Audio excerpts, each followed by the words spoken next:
Now that you know what social commerce is, what TikTok Shop is, how to think strategically on TikTok Shop, and your numbers, we can finally get to the setup process.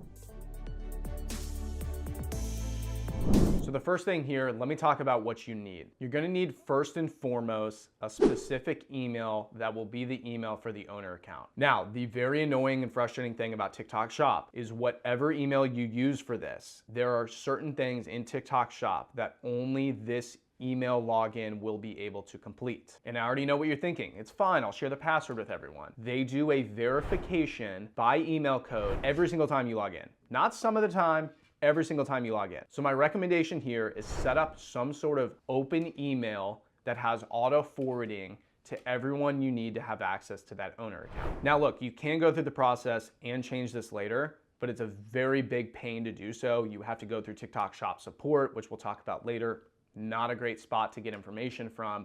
So just trust me on this. Set up a group email. If your company is in G Suite or any sort of cloud provider, you can easily set up a group email, have it do auto forwarding. That way anyone can log into this, get the verification code, and get access. If not, simply set up a Gmail, your brand name, TikTokShop@gmail.com, set up auto forwarding on that Gmail to auto forward to who needs the verification codes, and you'll be all set. But again, do not use your personal email, your social media intern's email, someone that might leave the company.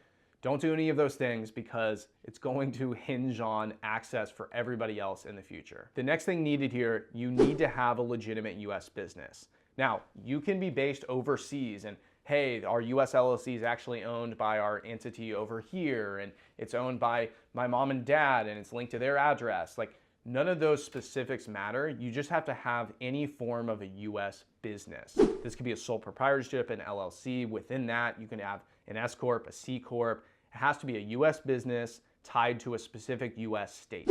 You also need to have the documentation for such. If you are an LLC above 2 parties, you're gonna have likely an EIN. If you're a sole proprietorship, it's gonna be tied to your specific IRS social security number. Make sure you have that info handy. You're gonna need it here shortly. And the final thing, not to gloss over, is you're gonna need a US registered agent. Now, if you're based in the US, you own your company, you're a shareholder, you're not gonna have any issues in the setup process. But if you're based overseas, have a US LLC that you run things through, this is where things get a little bit tricky. So look, refer to your legal guidance on the specifics here, but let me just put it simple. You're gonna need someone that's in the US, and you're gonna need their social security number, and you're going to need the address that is associated with that person. They don't need to be an owner of the company, they don't need to be a shareholder, they don't need to be an employee, just in terms of the TikTok Shop setup.